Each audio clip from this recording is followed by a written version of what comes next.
How y'all doing? It's Judge Lynn, checking her sound. I hope you're doing all right. Yep, sound is good. So once I get worried about something, I stay worried about it. And since my sound was bad for so long, I have to check it every time. How you doing? Uh, and when I say how you doing, I mean I would really like to know. No, I want you to really know how you doing.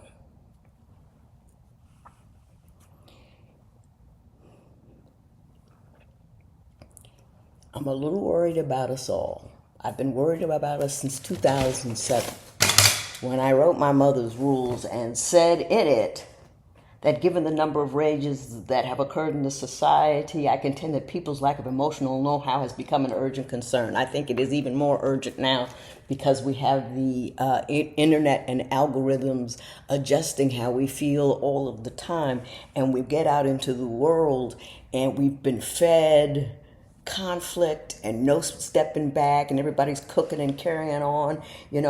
That's why I started my podcast, Feeling on Purpose. Now, let me just show you how I wasn't feeling on purpose by creating Feeling on Purpose. I wasn't feeling correctly then. I was I was still in my first year of widowhood, and I was trying to pull in all of these things that I thought would bring me purpose and power and turn off the sirens and the lights and the horror that I could establish myself. But I wasn't in the right frame of mind. I didn't have it together. I was chasing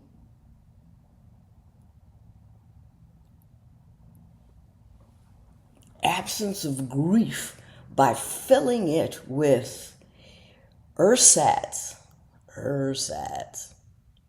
which means a sad, pitiful knockoff version of peace. There was no peace in that. There was busy work. It was good busy work. You know what I'm saying? I'm making a ladder. It was good busy work, but it was just busy work. And because I was trying to talk to you about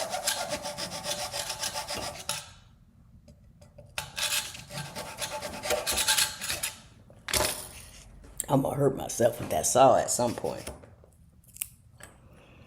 Um,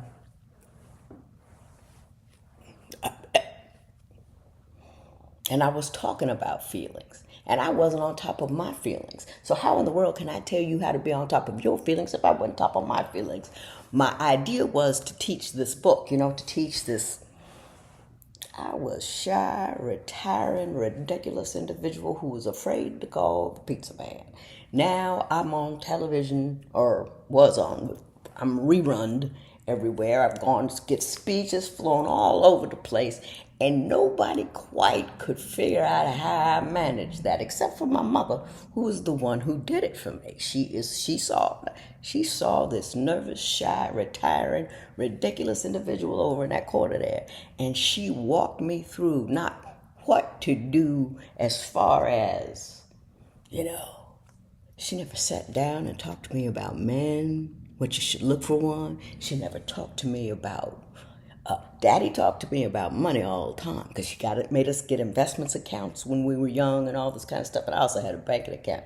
And my sister, who was a spendthrift,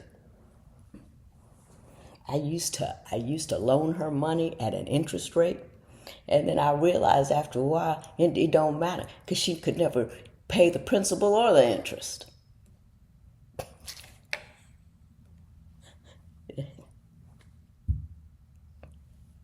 So, but anyway,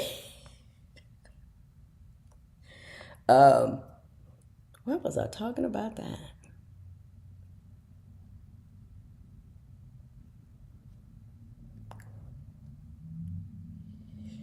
I'll be 66 next month, you people. And multitasking at 66. I ain't there yet, but next month. I should concentrate more on what I'm doing. But anyway, so I was just talking about not feeling correctly. And, oh, that's right.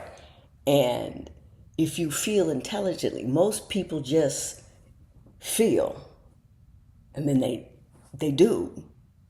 And they don't throw a think in between, which is what you need to do.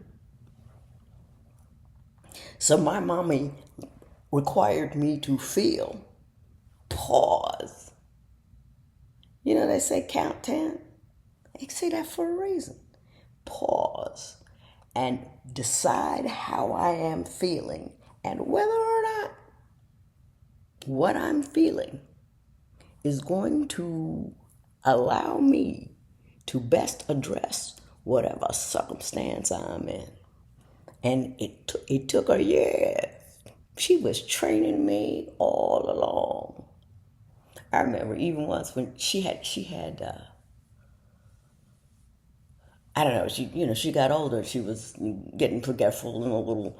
And one day I was having a problem. I don't remember. I said, "Oh, look, mommy, I'm upset about something, and I don't want new mommy. I want old mommy." So she says, "Hang on, let me call you back." Okay, then go. She was getting her stuff back together. Go. And she came and she showed up as old mommy. And she gave me the help that I needed. But the question is, we're all running out here feeling very intently, not knowing why, not knowing who invited us to this particular emotional party, and don't understand what the participants are. And deeper still, this is what we often do, is we let our emotions straddle events. I get all upset and agitated at home by somebody. I go out there, and those fear chemicals that are still just bopping around my body, they in there. The adrenaline, the cortisol, it's all been called up. It's out there. It's swimming in it. And they don't know. They're not like targeted. They're like, you got a problem. We're going to give you some energy, or we're going to give you some of this, that. And then you have this problem in here, and you take all of that juicy energy out and about. And you mess up. Yesterday, my son said that he ran into his first Karen, right? He said he was parking in a parking space. He was opening this door, and this woman, zoop, zoop, right next to him. He said he had about that much room. And he was under, and she slammed the door, and she went but going into PetSmart. And he was like, ugh. He was going to put him down the window and holler at it and say something. He said, nah, I ain't in the mood. I'm just going to squeeze out. Yes. What for? You don't know why she did it? You know why? If you can get out the car, you can get out the car. Was it appropriate? Was it nice? No. But she had a thing going. Some emotion she had over there, she was taken right into PetSmart with her. So he goes into PetSmart. And sure enough, he said, Mom, they had to shut down a line because she was making so much hoopity-doopity. And they had to call the manager. I actually called the manager. And I'm like, what a person. Somebody needs to tell her about herself. He said, so, Mom, I went out by my car. And I stood there and waited. And then I thought, this is stupid. And got in the car. See, that's my baby boy on Mama's teaching. You don't let other people run your day. It was a minor inconvenience to you. You have far more important, more meaningful things to do than tell this woman that she's being this, that, or other about something, this, that, or other. And you don't know, they might have taken her last quarter accidentally. And when you on your last quarter, you got a lot of distress to deal with. So, if you can maintain your calm. Dr. Martin Luther King said in a church once that they were all packed into and they were surrounded.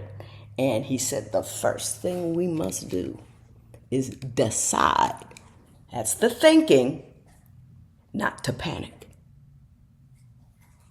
There was a feeling of fear, confinement, and eventual possible death. But a decision had to be, which would make anybody want to hoop and holler and panic. But what he knew is you have the capacity to stop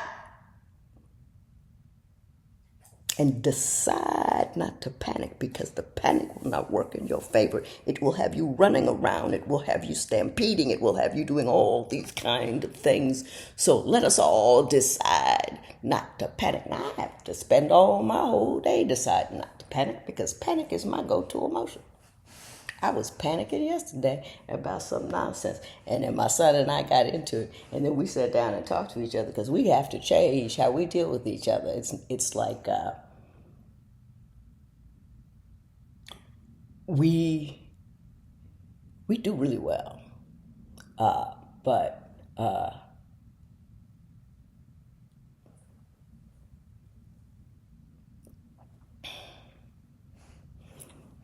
adults, not mother and son. I mean, we're still mother and son, but we're both adults, and we're trying to adult together in my house. But he respects that. But I'm just saying. Now, this is another thing unrelated to anything I was already talking about. Remember I told you yesterday somebody asked me what kind of lipstick I use, and it's called Duchess by Canvas Colors. I think I have a Canvas Colors link on there. Duchess is the color named after my mom, because it was the color I liked, so she named it after my mom. She said we were in the shed the other day. Whole lot of stuff, the scuba gear. Oh, tugged at my heart. He had just bought a whole new scuba suit, and he was walking around, and he's 6'1" with this big black scuba suit. He was wearing it. Check it out. I thought it was the sexiest thing since sliced bread. But anyway, back in Mesa, when I was biding my time, I spent a lot of time regulating myself. And the best way to regulate yourself, because I will fall into worry if is to have something to do. So lack of talent never stops me. I just do stuff. You know what I mean? Now, out in the world, when I do things that I have some talent for, but at home, don't nobody care. So I was in my red, black, yellow phase of painting. So I was painting these pictures. These were 3 companion pieces that I had up. Well, that's upside down, isn't it? I don't know, it's abstract, whatever. 3 companion pieces that I had painted, and I had them on my wall, whoop, whoop, whoop, like they were, like they were fit for human consumption. Okay, see? And then there was that one. That one looked like a leaf by accident. And then you might have seen this before. This is my favorite one. It was in my yellow and green period. And I would have these different periods because I would have this paint out. So I had to finish the colors before I moved on. So anyway, all I'm saying is we have an opportunity to really jack this whole thing up. If we all don't take charge of how we feel. Now, I could get hysterical about a number of things, but I'm only going to get interested. Well, that's not true. Well, that was a big lie, so I'm not going to tell that one.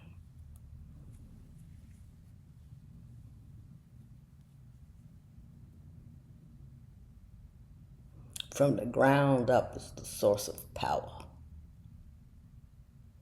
And the power over how you feel should rest with you. You know what I always say, under your skin is sovereign country. Don't go handing out passports willy-nilly to people who do not belong there.